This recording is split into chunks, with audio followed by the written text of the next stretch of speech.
ini kita masih bisa berkumpul walaupun lewat online ya.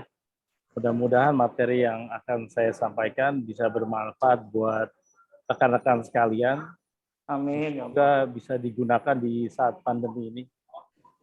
Jadi materi yang saya sampaikan hari ini adalah berhubungan dengan materi sebelumnya. Bisa saya sharing untuk itunya, screen-nya, Mbak? Silakan, Bapak. Oke. Apa udah kelihatan sharing dari saya? Sudah terlihat atau belum?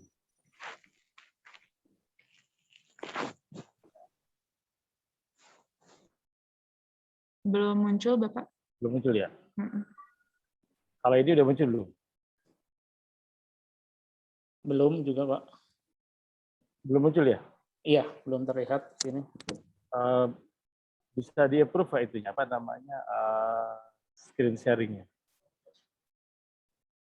Sudah Oke, sip. dipindahkan menjadi co-host, Bapak. Oke. Ya, Iya, sudah bisa kelihatan? Sudah, Bapak. Terlihat. Silakan, Pak. siap. Oke, jadi untuk siang hari ini, jadi sebenarnya materi yang saya sampaikan berhubungan dengan materi yang kemarin, jadi business plan. Jadi yang sekarang adalah kelanjutan dari business plan, yaitu kewirausahaan atau cara membuka usaha tempat makan. Jadi bila dihubungkan apa namanya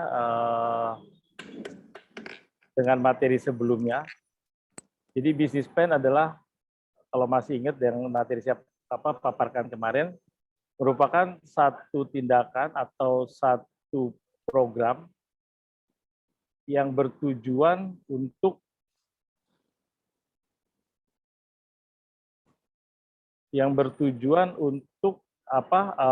membuat satu program atau menyusun program dalam membuka satu usaha tempat makan.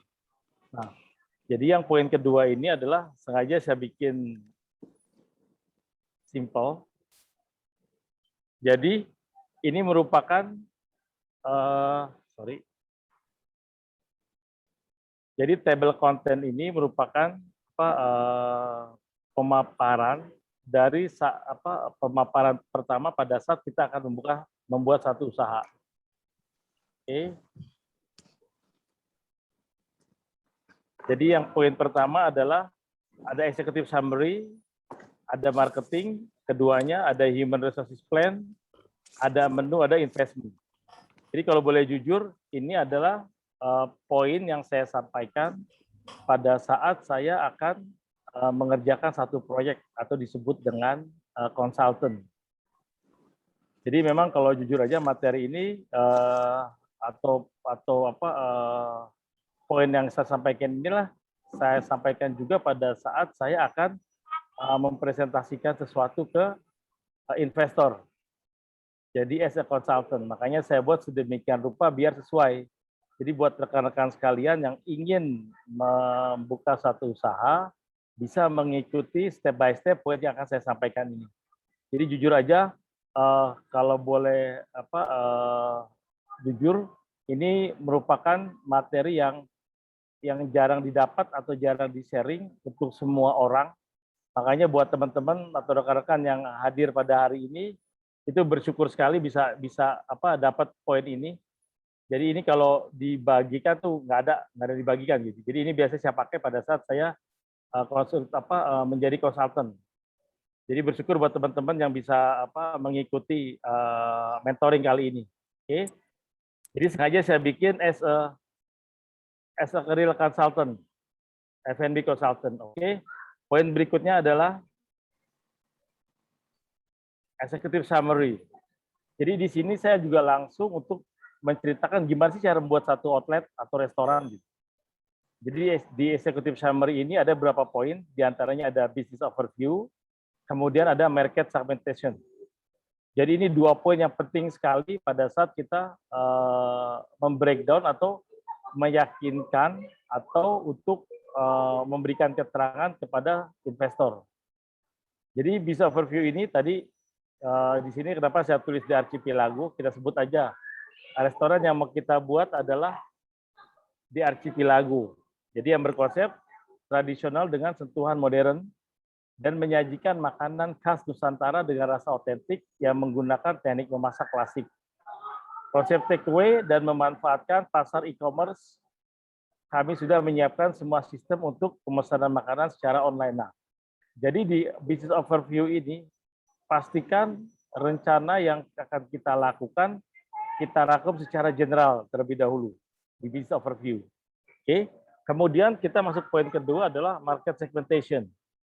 Jadi yang disebut market segmentation adalah kita punya visi dan misi. Jadi di Archipelago ingin menjadi pionir bagi UMKM yang bisa beradaptasi dan selalu berinovasi. Misinya adalah merubah sudut pandang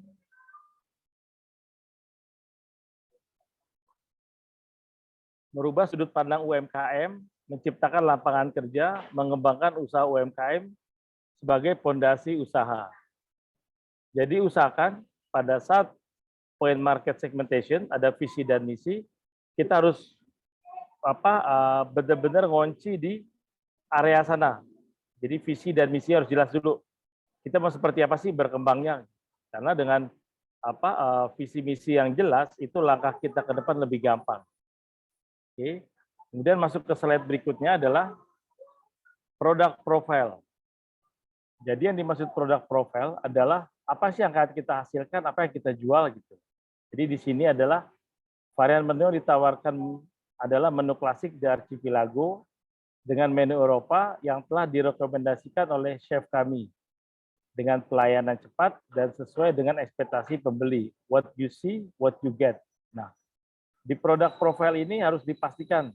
Jadi tadi setelah kita di poin pertama ada business review, jadi secara global, kemudian untuk produknya ini kita harus kunci dulu. Mau seperti apa sih produk yang kita mau?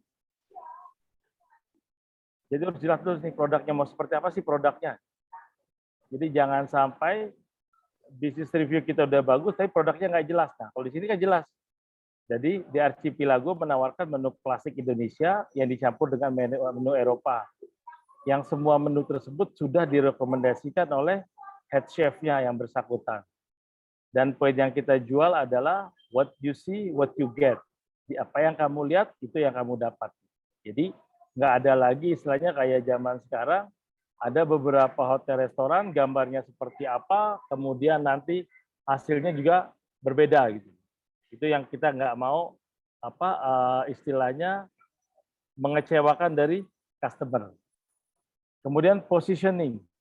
Jadi positioning ini adalah lokasi kita di mana sih? Nah, tempat kita itu di mana sih? Nah, untuk yang sekarang ini yang sedang saya coba kembangkan adalah usaha yang ada di rumah. Jadi berada di dalam perumahan yang mudah dijangkau Dan promosinya gimana? Dengan memasangkan banner di depan outlet agar memudahkan pembeli melihat dan datang. Jadi kenapa saya cari positioning-nya yang di rumah? Agar buat rekan-rekan semua yang mau buka usaha itu nggak usah khawatir. Jadi di zaman teknologi sekarang kita nggak harus punya tempat yang bagus gitu. Jadi dengan tempat yang biasa pun kita udah bisa berimprovisasi dengan produk yang kita punya. Oke.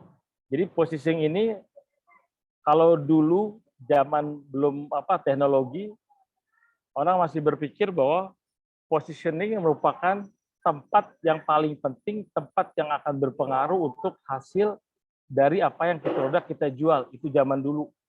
Tapi zaman sekarang, zaman milenial dan zaman teknologi itu udah bukan hal yang aneh lagi. Jadi kadang-kadang tempatnya terpencil pun orang tuh bisa jangkau gitu. Dan orang kadang nggak peduli tempatnya di mana gitu. Tapi dia bisa membeli produk tersebut. Nah, makanya kita bersyukur di zaman milenial ini positioning tidak menjadi satu acuan atau satu barometer usaha itu akan berhasil. Jelas sampai sini ya untuk positioning. Oke, kemudian untuk slide berikutnya adalah marketing. Jadi di sini tertulis adalah external business environment. Apa sih maksudnya? Jadi kalau saya jelaskan tadi, di sini adalah posisi outlet dari Archipelago adalah mudah dijangkau dan dekat dengan jalan utama. Dan banner yang menunjukkan posisi outlet kami dengan promosi di e-commerce yang membantu untuk menaikkan penjualan. Tadi saya bilang. Jadi sebenarnya outlet dimanapun dengan adanya teknologi sekarang ini itu udah nggak ada rasa khawatir lagi. Jadi kita tinggal masukkan di Google, kita tinggal tulis nama produknya apa, atau nama areanya apa, atau nama restorannya apa, itu otomatis akan keluar.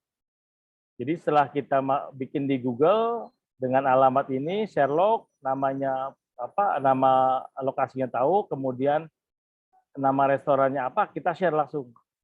Jadi pada saat customer ingin mencari lokasinya, dia cukup dengan menekan nama dari produk kita. Itu otomatis langsung bisa kita dapat, oh lokasinya di sini loh, tepatnya di sini gitu loh. Oh berapa lama sih perjalanan dari tempat sekarang kita ke lokasi tempat makan tersebut. Jadi sampai lokasinya pun itu sudah dijelaskan gitu, sudah diinfokan bahwa kita bisa dalam waktu sekian menit atau dalam waktu sekian detik kita bisa mencapai lokasi tersebut untuk menikmati hidangan yang mereka jual. Kemudian poin berikutnya adalah kompetitor analisis. Jadi dalam satu area yang akan kita bangun satu tempat untuk usaha, kita harus tahu dulu nih apa sih kompetitor kita. Jadi namanya di kompetitor analisis. Jadi di sini ada, kalau kita lihat ada beberapa, di sini ada nasi uduk pecel ayam, kemudian di slide berikutnya ada warung abnormal, kemudian ada seafood Sukahati, kemudian juga ada McDonald. Jadi usahakan kita minimal punya 3 sampai 4 kompetitor yang akan menjadikan kita brand kita tuh lebih dapat atau lebih beda dengan yang lainnya. Oke, kita bahas satu persatu sekarang. Kompetitor analisis untuk nasi uduk dan pecel ayam. Jadi poinnya adalah tempat makan yang sudah banyak ada dan menyajikan harga yang murah. Kekuatannya apa? Sudah banyak dikenal dan sudah lama berdiri menyajikan harga yang murah. Kelemahannya apa? Tidak ada pengembangan menu. Terkadang tempat makannya tidak sesuai dengan standar. Itu adalah kekuatan dan kekurangannya. Kemudian di warung abnormal. Juga di sini ada warung mie milenial dengan banyak pilihan menu dan sudah mempunyai banyak cabang. Strengthnya tempat yang besar dan memiliki fasilitas free wifi parkiran yang luas. Weakness-nya rasa makanan dan penampilan yang berbeda dengan gambar yang kita lihat saat pemesanan makanan. Nah, jadi ini salah satunya. Jadi kelemahan mereka adalah gambar di bukunya bagus, pada saat makanan datang tidak sesuai dengan gambar yang ditampilkan. Oke.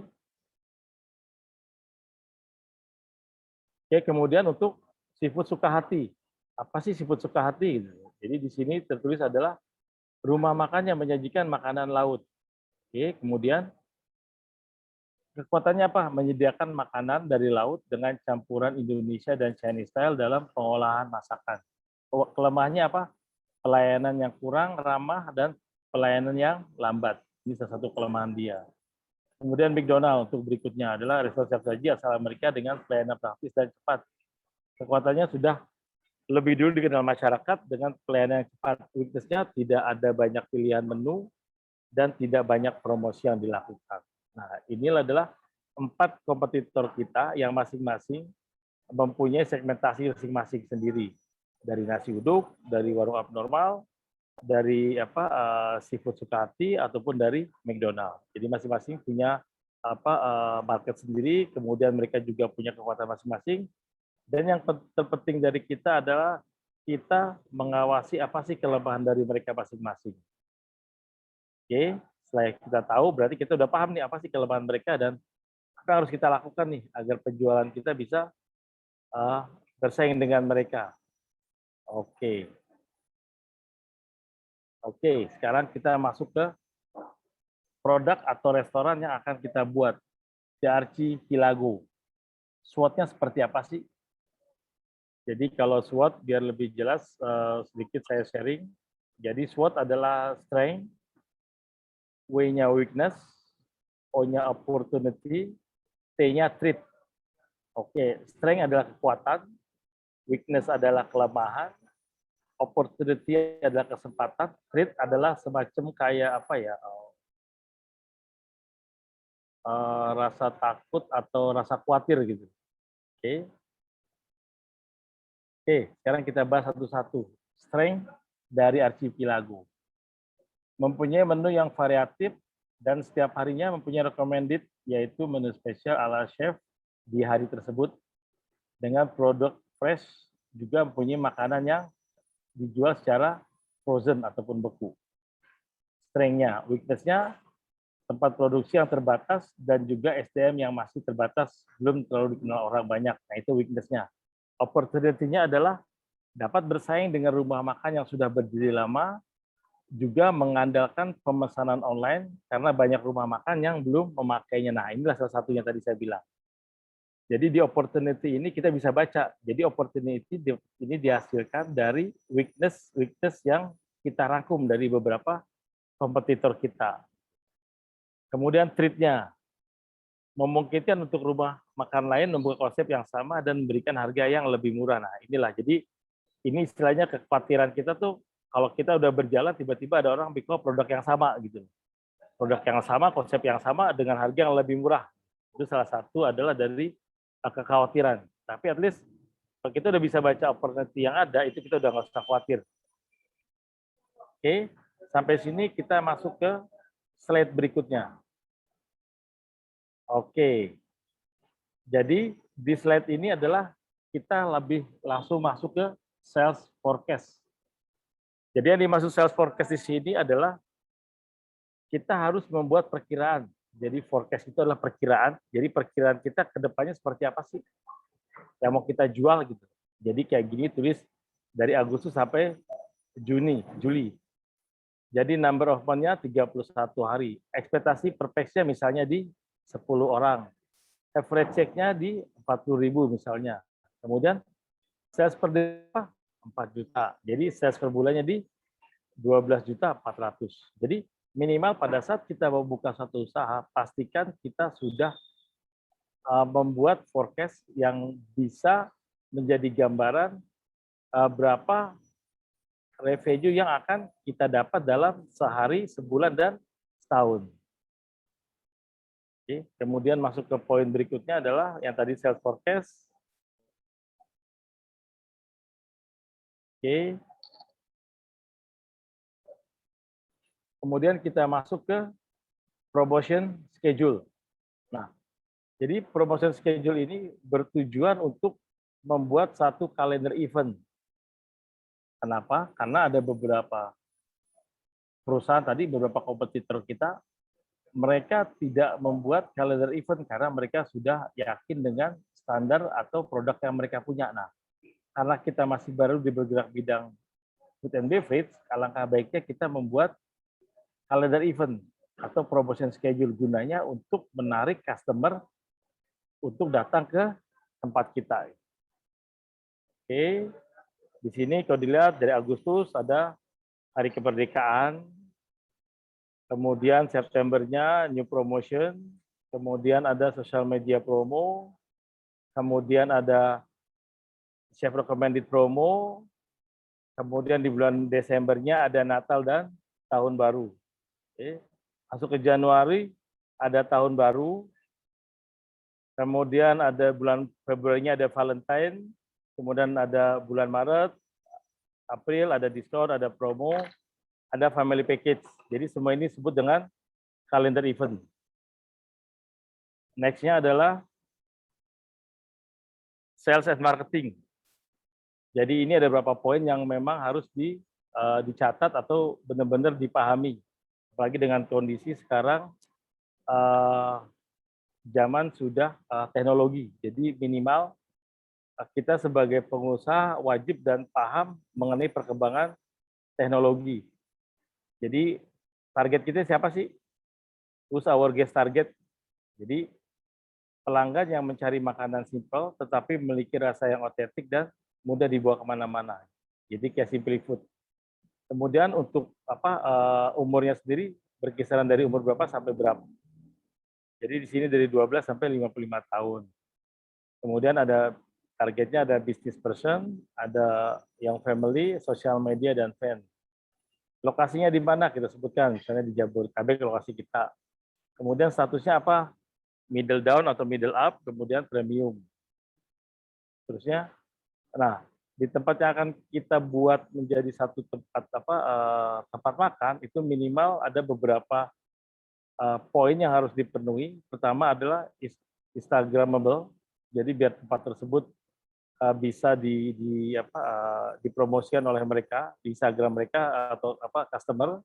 Kemudian harus ada WiFi, good food, makanan harus bagus, dan kemudian ada tempat untuk santai, hangout space.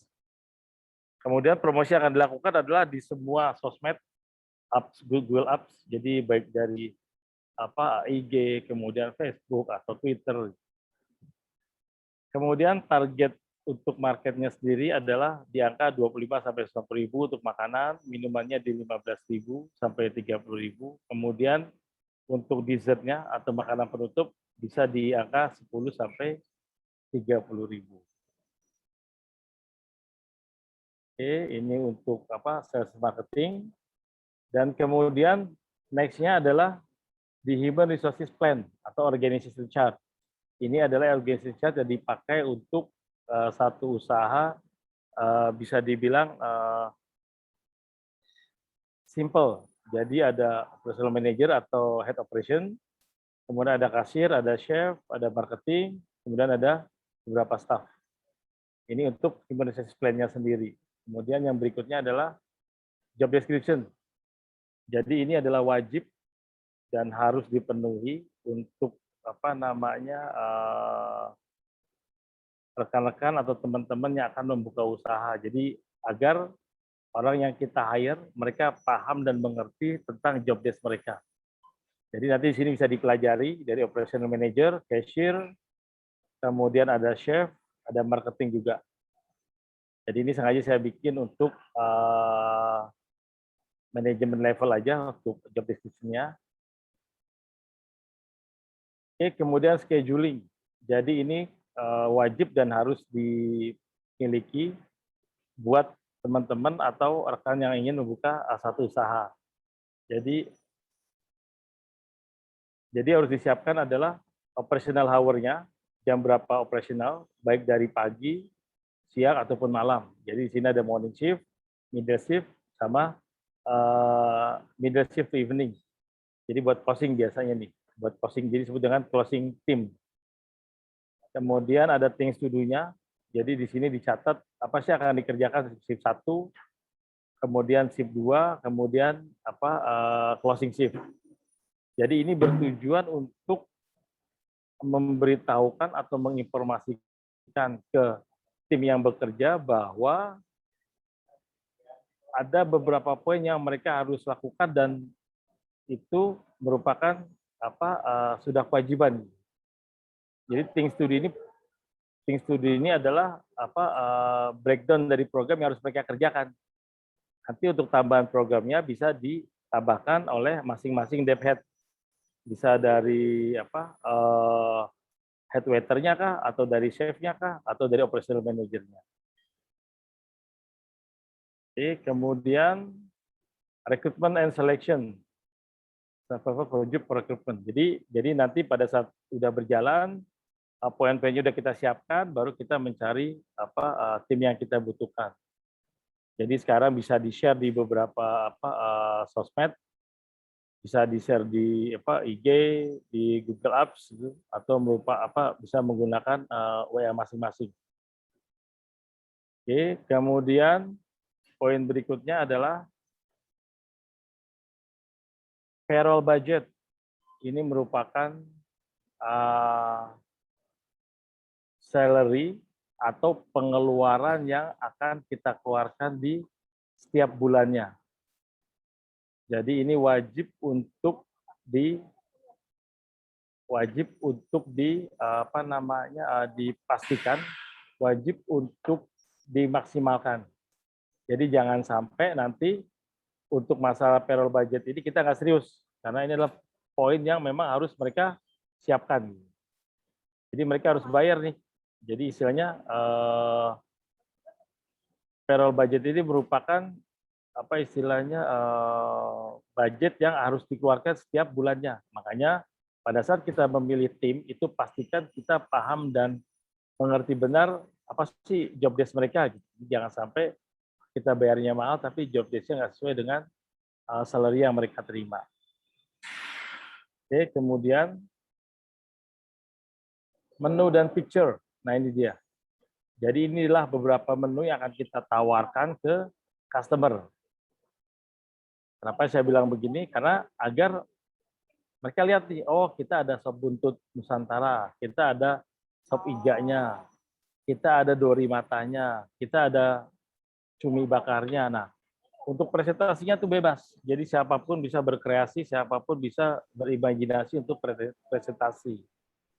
Jadi nggak usah khawatir, karena inilah produk kita, jadi kita bisa bereksperimen untuk membuat satu diferensiasi dari restoran atau kafe-kafe yang ada di sekitar kita. Oke, kemudian kita masuk ke poin berikutnya, investment. Jadi ini merupakan fondasi dasar pada saat kita akan membuka satu usaha. Jadi poin pertama ada legal, perizinan halal, BP POM, kemudian ada investment kitchen, operation restoran, sama kebutuhan lain peralatannya. Kemudian renovasi, kalau memang ada renovasi. Working capital, jadi tadi ada salary, working capital, ada raw material, operating expense base itu adalah bisa berupa listrik, air, gas, kemudian marketing budget, jadi untuk promosi, apa yang kita butuhkan. Kemudian yang berikutnya adalah, berikutnya adalah question and answer. Jadi itu adalah pemaparan yang saya lakukan pada saat saya mempresentasikan pembangunan atau perombakan atau pembuatan baru restoran. Jadi kita mempromosikan as a consultant. Jadi ini emang pengalaman saya yang saya sharing. Jadi mungkin kalau di dunia edukasi ada beberapa poin yang terlewatkan, tapi untuk yang di dunia nyata atau di dunia yang memang harus kita yakinkan ke investor tadi poin-poin tersebut yang sudah saya jabarkan dari pertama. Sampai sini ada yang mau ditanyakan?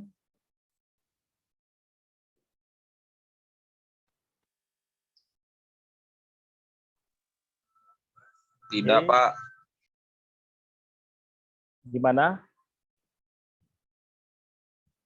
Dari executive summary ada mau ditanyakan? Dari marketing, human resources, plan, menu, sampai investment.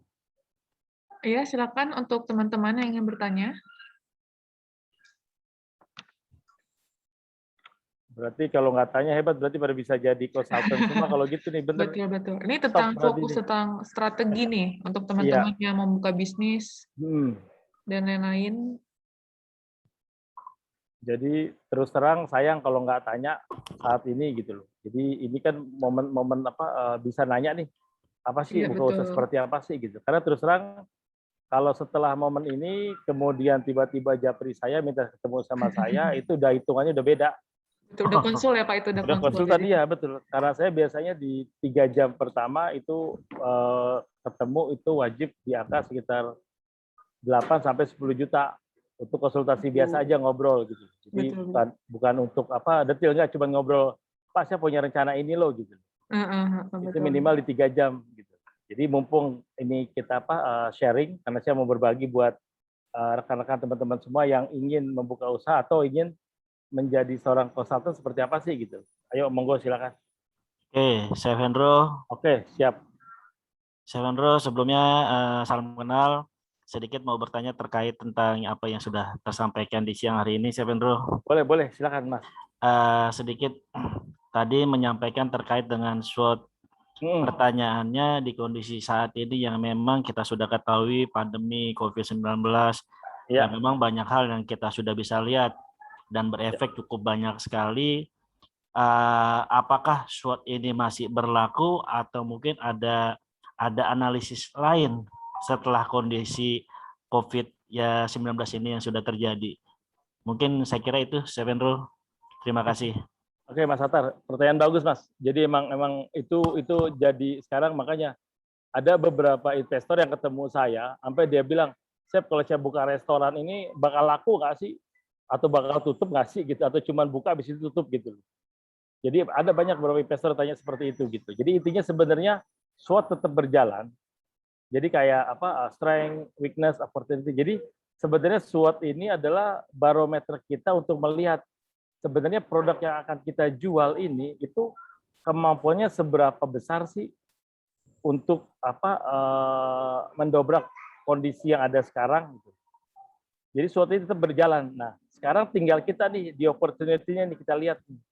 Jadi strength apa sih? Jadi kekuatan apa yang kita punya nih, produk yang kita punya. Tadi misalnya yang produk anak saya yang sekarang bikin nih, mungkin kalau apa sekarang anak saya juga apa sedang ikut apa Hijrah Fest. Jadi mungkin kalau teman-teman buka itu ada namanya Hijrah Fest. Jadi dia lagi mencari entrepreneur muda yang mempunyai visi misi jelas untuk membuat satu usaha. Nah, alhamdulillah anak saya ikut dia sekarang dari 500 peserta dia masuk ke dalam 30 peserta yang akan dilanjutkan ke tahap berikutnya yaitu interview sama presentasi produk. Jadi strength ini kita harus tahu nih produk apa sih, kekuatan apa yang kita jual produknya nih. Contohnya kalau dari anak saya yang punya adalah dia mencoba membuat apa makanan dari sayap ayam, tapi dia mempunyai teknik pada saat dimarinasinya itu dia punya rasa yang berbeda gitu. Dan jadi pada saat marinasi dia punya apa ingredient yang berbeda saat marinasinya. Kemudian pada saat nanti dimasak itu produk dia tuh sayapnya tuh bisa crunchy gitu. Rasanya bisa crunchy, kemudian gurihnya dapat dan dipresentasikan menggunakan apa spaghetti brulee atau creamy cheese dia pakai. Nah, itu dia. Jadi kita lihat strength-nya yang kita punya apa sih produknya gitu. Salah satunya tadi sama kayak kita nih. Nah, Archipelago apa kelebihannya? Oh, mempunyai variasi menu dan merupakan rekomendasi dari chef yang menjadi owner di Archipelago tersebut. Itu kekuatan kita. Kemudian kita lihat nih, masuk ke opportunity dulu. Opportunity seperti apa sih gitu loh. Kita lihat nih, kira-kira kita masih bisa nggak sih bersaing di kondisi seperti ini yang mengharuskan semuanya sudah digitalisasi. Nah, kita lihat, oh kita bisa jual melalui apa marketplace misalnya, oh kita bisa jual melalui GoFood atau GrabFood gitu, atau kita bisa jual melalui reseller misalnya gitu loh. Kemudian kelemahannya apa tadi? Oh kelemahannya emang kondisinya sedang pandemi, orang takut untuk makan beli dari luar. Nah itu yang kita coba atasi weakness-nya gitu loh. Kemudian treatment-nya apa sih? Treatment nih apa kira-kira akan menjadi ancaman kita apa sih gitu loh. Oh ancaman tadi makanannya tidak laku atau makanannya cepat basi setelah kita bikin nggak ada yang beli. Nah kita akan cari cara tuh gimana agar ancaman ini kita bisa atasi gitu loh. Oh misalnya nanti makanan jadi basi, oh berarti kita bukanya based on orderan aja. Misalnya dia buka PO sehari sebelumnya kita buat, atau yang sekarang dilakukan sama anak saya adalah dia bikin satu produknya bisa diprosesin. Jadi pada saat ada order dia tinggal reheat aja gitu. Jadi itu poin-poin yang tadi tetap melalui SWOT ini kita bisa menganalisa nih kekuatan produk kita seperti apa sih gitu. Itu Mas Atta. Gimana Mas? Iya. Pasti patokan nggak dapet. Halo. Halo, gimana Mas Atta? Ya, artinya memang cukup dilematis ya, Chef ya? Setuju Mas, betul Mas. Cukup dilematis ya. Artinya saya pun memiliki usaha kecil-kecilan ya terkendala ya masalah itu. Kita coba menilai, kita mencoba memahami, menerapkan sistem SWOT. Tapi ya sekiranya terkadang melihatnya jauh lebih punya banyak kelemahannya dengan apa ya boleh dibilang keterbatasan. Contoh main e-commerce dan segala macam ya paling yang hanya kita mampu media-media sosial aja sih sejauh itu saja. Nah kalau boleh tahu Mas Atar apa usahanya Mas? Cuma sejauh ini repackaging sama usaha di unit produksi sekolah seperti itu. Repackaging apa Mas? Snack. Oh snack. Oke siap. Nah itu biasanya Mas yang saya tahu tuh ya. Jadi sebenarnya kan bisa tuh Mas melalui tadi kita melalui WA, melalui IG gitu loh Mas. Kan sekarang ada beberapa dashboard yang free ya. Yang kita bisa belajar gitu loh. Seperti apa sih untuk mengupdate status segala macam di IG atau kita di Facebook kah, atau di Google Ads yang kita punya gitu loh Mas. Coba deh Mas. Itu maksudnya yang penting kita tadi nggak stuck di sana Mas. Kalau bisa sebenarnya di zaman kondisi seperti ini kan saya juga ada usaha nih Mas. Saya sedang buka juga namanya Coffee Kit Eatery ini Mas. Sama kendala-kendalanya sama. Itu jadi justru kita mengharuskan lebih banyak berpikir kreatif dan yang out of the box gitu, yang mereka tuh nggak pahami gitu loh. Kita bikin sesuatu yang agak ngeyel. Contohnya sekarang saya bikin ini satu produk, mungkin pernah tahu namanya risotto. Jadi nasi dengan creamy cheese sauce itu kita campur dengan sambal bawang gitu loh. Jadi orang makannya tuh dapat rasa gurih juga, kemudian dapat rasa pedas dari makanan tersebut gitu loh Mas. Jadi nggak apa-apa, kita coba aja Mas. Jangan takut Mas. Jadi istilahnya intinya tuh nggak ada makanan yang salah. Yang salah adalah kita belum bisa memasarkan produk tersebut gitu loh. Itu sih kalau dari saya sih Mas. Siap. Terima kasih saya. Oke, sama-sama Mas Satar. Ada lagi? Mungkin yang lain ya. Silakan Bapak Ibu. Ada yang mau ditanya? Silakan Tanita. Ada raise hand ya? Ya. 2 orang, silakan. Selamat siang, Chef Hendro. Saya Tanita, ingin bertanya. Tapi sebelumnya terima kasih untuk pemaparannya, itu sangat kompleks banget. Terus di sini mau sharing juga sih Chef. Jadi saya sama teman-teman saya itu lagi milih salah satu program itu Kampus Merdeka di Sahid, itu salah satunya itu bisnis project. Nah kami itu udah jalanin dari bulan Juli coba usaha produk itu kayak pizza goreng gitu sama minuman kayak fresh milk gitu dicampur selai blueberry gitu Chef. Nah awalnya itu kita udah ngelakuin apa ya, kayak targeting kayak gitu-gitu. Targeting kita tuh kayak anak remaja yang suka nyemil gitu kan, sebenarnya dari usia berapa ya, 10 sampai sekitaran 25 sih gitu. Terus target kita juga masih kayak di sekitar circle kita doang gitu loh Chef, kayak saudara atau temen. Itu untuk awal-awal lumayan antusiasnya sih, lumayan sih Chef. Terus tapi kok kayak di bulan kedua ini agak menurun. Agak drop ya. Itu Chef. Terus kan ada sempat nyinggung juga tentang promosi gitu ya Chef. Cuma itu kan kayak budgetnya lumayan. Terus apa ya? Sama kayak kita ada rencana untuk on the spot gitu kan Chef, untuk kayak mau nyari konsumen baru gitu. Karena kebetulan juga untungnya ada salah satu orang tua kita yang mau nyediain tempat gitu kan. Jadi kan budgetnya bisa lumayan ke save gitu kan. Nah kira-kira langkah yang baik itu tuh gimana sih Chef untuk kita gitu kan, kayak masih baru gitu untuk mulai usaha gitu kan. Awalnya sempat dapat antusias yang bagus tapi sempat turun. Kira-kira langkah yang sebaiknya itu diambil itu apa sih Chef gitu. Terima kasih. Ya, itu top tuh. Itu pertanyaan, benar-benar pertanyaan dari seorang pengusaha itu. Keren. Nah, jadi Tanita gini Tan. Jadi tahap pertama Tanita buka tuh udah bener tuh. Jadi udah antusias segala macam, dan kita juga sebagai ownernya tuh semangat kan. Kemudian di bulan berikutnya tuh kok tiba-tiba ngedrop gitu. Nah, jadi intinya adalah gini. Jadi pada saat Tanita buka itu biasanya kalau kami yang sudah berjalan itu kami akan membuat satu list tuh Tan. List yang berisi menu yang kita punya. Jadi kita akan lihat tuh dari 5 menu yang kita punya itu mana yang fast moving item, mana yang slow moving item, mana yang nggak laku sama sekali Tan. Jadi Tanita harus bikin list dulu tuh Tan. Kenapa? Agar kita bisa tahu nih, oh dari 5 menu ini ternyata yang hit cuma 2 nih, yang sisanya santai aja, yang 2 lagi malah nggak laku gitu. Nah di situ Tan kejelian kita as a owner, as a chef juga, atau as a founder tuh kita harus paham tuh. Jadi pada saat kita lihat wah wah 2 ini nggak laku, berarti buru-buru nih 2 ini buru-buru coba diganti atau coba dijadikan spesial menu gitu loh.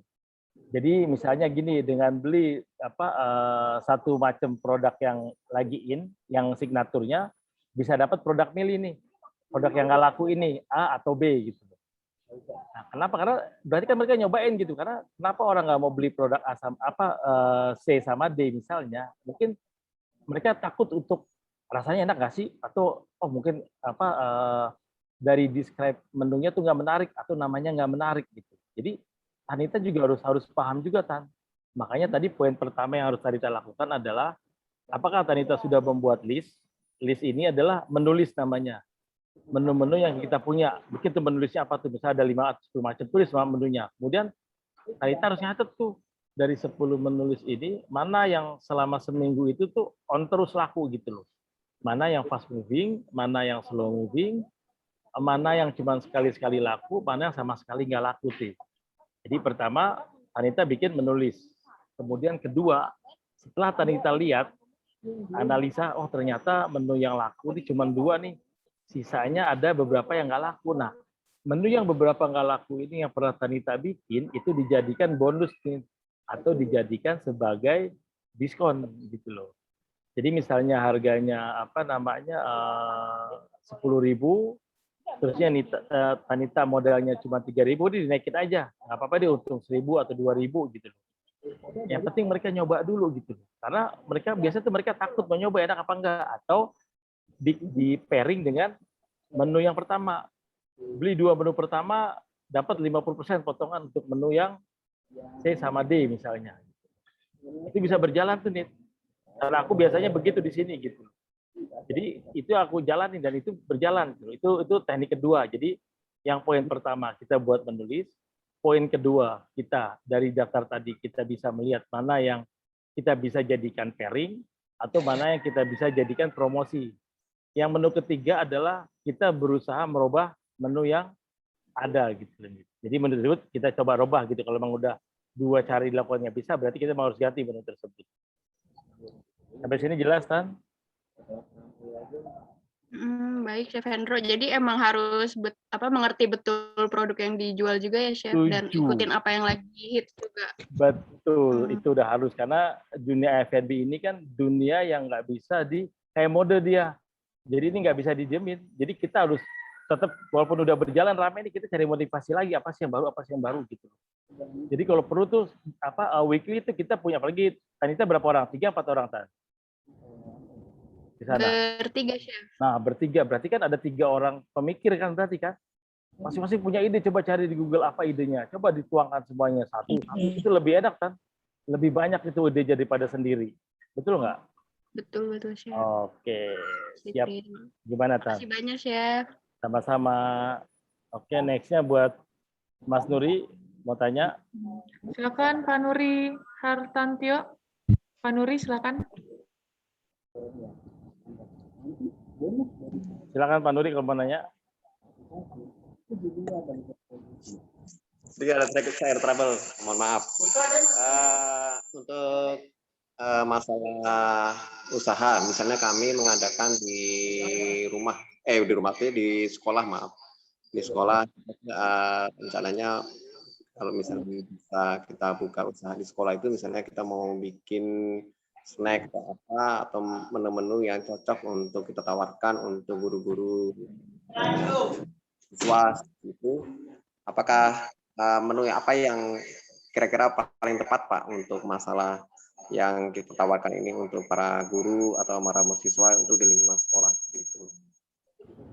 Kira-kira apa yang perlu yang cocok kita tawarkan ke mereka seperti itu. Terima kasih, Pak. Oke, Mas Nuri, untuk pertanyaannya, jadi sebelumnya saya mungkin ada beberapa pertanyaan balik buat Pak Nuri ini. Jadi gini, jadi pada saat Pak Nuri tadi, pada saat Pak Nuri ingin membuka satu usaha di sekolah nih. Nah, sebenarnya dengan Pak Nuri mengikuti flow business plan yang kemarin saya share itu lebih gampang, Pak. Jadi Pak Nuri nonton dulu nih. Sebenarnya yang kita lihat nih prospeknya seperti apa sih di sana gitu. Jadi misalnya kayak guru-gurunya nih. Kita mau jualannya jualan makanan berat kah atau makanan ringan kah gitu loh. Jadi ada 2 nih, ada 2 opportunity nih.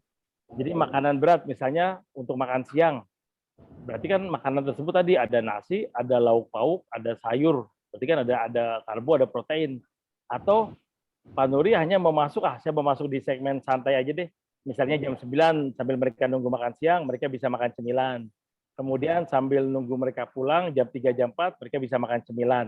Jadi Pak Nuri harus firm dulu nih Pak sama target market Pak Nuri dulu gitu loh. Sebelum Pak Nuri memutuskan mau kemana gitu loh Pak. Jadi Bapak bisa lihat tuh, bisa lihat dari kondisi di kampus. Kira-kira di kampus ini guru-guru sama murid-muridnya tuh mereka banyak nggak jajan untuk makanan berat atau mereka bawa makanan dari rumah gitu. Kalau mereka memang bawa berarti kita nggak cocok nih. Berarti kita bikin di snack. Nah biasanya kalau snack itu hampir semua orang tuh suka snack gitu. Hampir semua orang itu kalau snacknya enak dan nggak terlalu mahal itu mereka akan beli gitu. Jadi pertama Pak Nuri harus yakinin dulu nih sebenarnya kita mau ngambil mana nih, yang makanan berat atau makanan yang ringan gitu Pak Nuri. Itu poin pertama Pak. Setelah Bapak dapat poin tersebut, baru Bapak bisa masuk ke poin berikutnya Pak. Misalnya snack nih, nah udah. Berarti Bapak lihat nih, untuk snack ini Bapak lihat kira-kira range harga berapa sih yang biasa mereka beli snack gitu loh. Apakah di angka 2.500, 3.000, atau di angka 1.500 Pak. Gitu. Kenapa? Karena dari angka ini Bapak akan bisa menentukan snack apa yang akan Bapak jual gitu loh Pak. Jadi masuk ke harga Pak. Nah, harga kita dapat, baru kita tentukan produknya Pak. Produk apa yang mau kita jual nih snacknya nih? Apakah kita ngambil dari UMKM terdekat atau dari rumah Bapak ambil UMKM, kemudian Bapak jual, Bapak cari harganya misalnya dijual di situ 2.400. Berarti Bapak cari harga yang 1.000 sampai 1.500. Jadi per item Bapak bisa dapat di angka 1.000 sampai angka 2.000 perak misalnya Pak gitu loh Pak. Itu lebih enak Pak. Jadi Bapak udah nggak usah modal lagi Pak, Bapak tinggal beli atau Bapak caranya koordinasi dengan UMKM yang terdekat Pak. Jadi Bapak jualin lagi ke kampus Pak. Jadi itu Pak, buat keterangannya Pak. Gimana Pak Nuri? Pak, kalau misalnya untuk harga makanan yang kita tawarkan untuk para siswa dan untuk para guru, apakah kita buat sama atau kita buat beda Pak untuk masalah harga? Misalnya kita mau pilih makanan ringan saja gitu. Oke.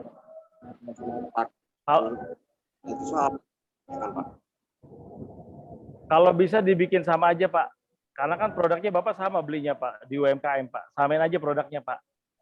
Cuma nanti Bapak kasih diskon kalau buat mahasiswa beli 3 produk, 1 dapat produk tambahan. Nah, kalau bisa produk tambahan itu yang Bapak kasih yang slow moving Pak, yang jarang orang beli Pak. Jadi Bapak udah terlanjur konsignasi, kemudian daripada nggak laku, Bapak pairing dengan makanan tersebut Pak. Beli 2 ini dapat setengah harga makanan ini gitu misalnya Pak. Gitu. Jadi tetap harga sama Pak, jangan dibedakan Pak.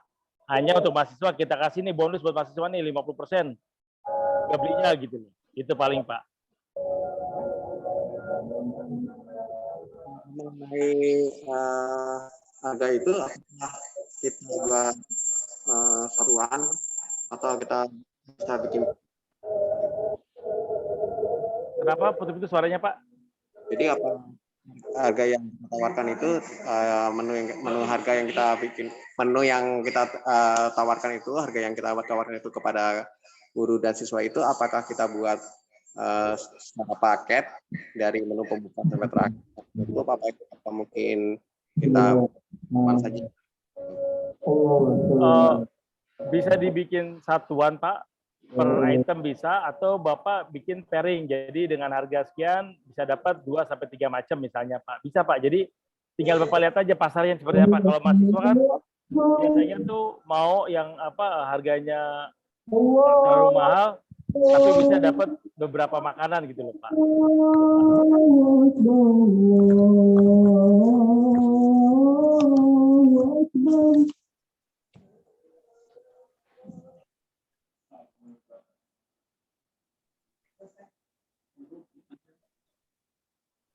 Oke, ada lagi?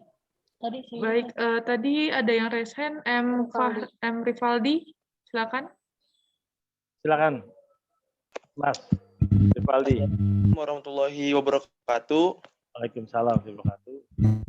Izin perkenalkan diri, nama saya Muhammad Rivaldi dari jurusan D4 Perhotelan Pondok Cabe dari Politeknik Sahid, Pak. Oke, silakan Mas. Bapak, saya punya pertanyaan.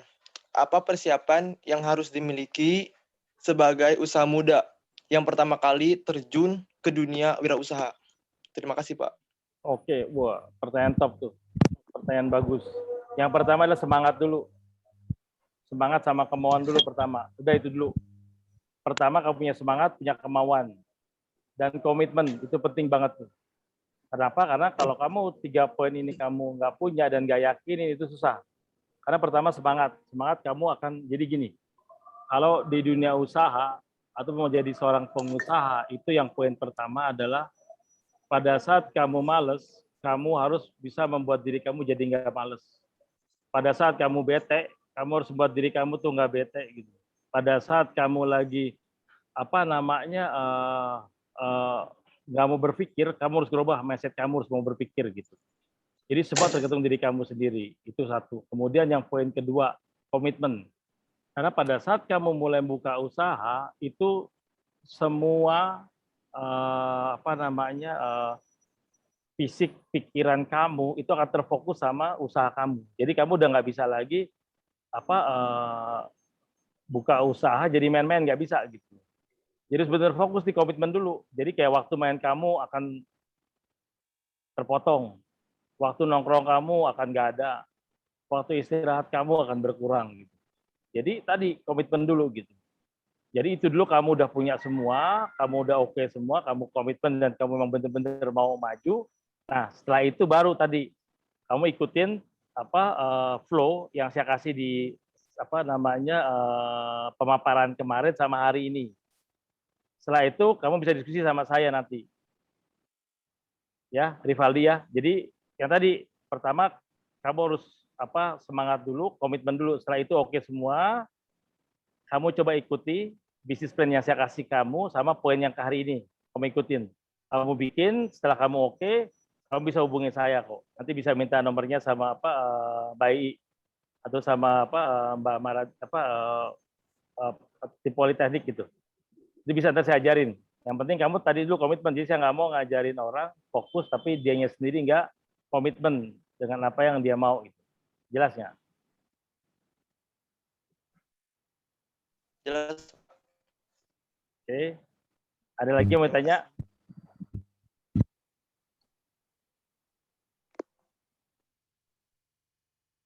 Apakah masih ada pertanyaan, Bapak Ibu? Ada mau ditanya sampai sini? Nyesel nggak nanya ntar. Nanya berikutnya bayar kecuali mahasiswa ya. Kalau yang lain bayar. Kalau mahasiswa enggak. Waduh. Khusus mahasiswa enggak. Karena harus jadi pengusaha muda mahasiswanya. Saya support.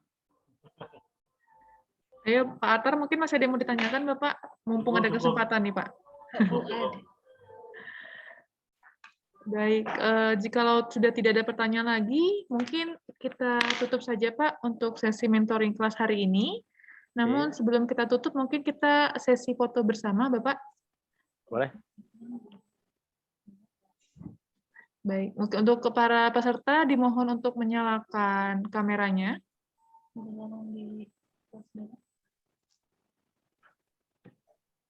Tim operator mohon bantuannya. Baik, Bapak Ibu, diharap untuk menyalakan kameranya.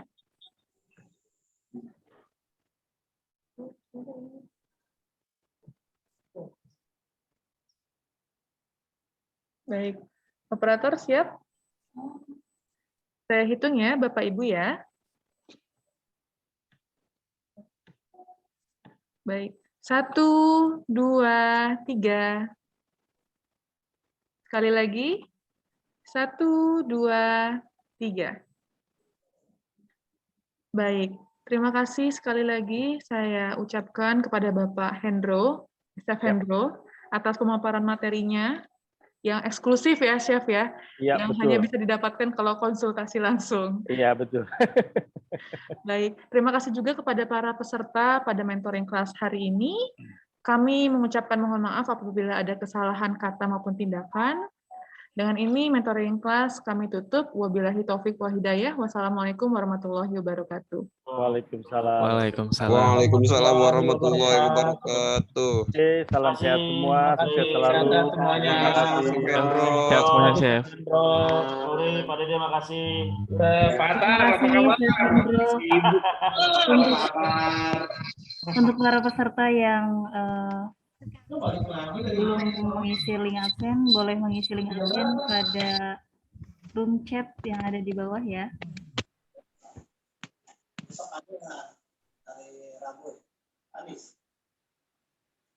Udah ya.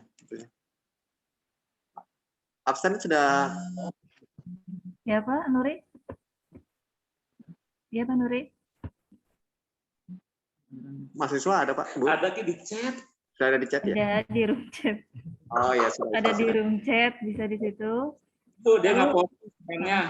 Untuk Baik. yang belum pernah, untuk bagi mahasiswa yang MGMP, yang belum pernah membuka ELSA, silahkan buka ELSA-nya. Nanti di situ bisa akses materi dan akses soal, dan akses recording mentoring sebelumnya.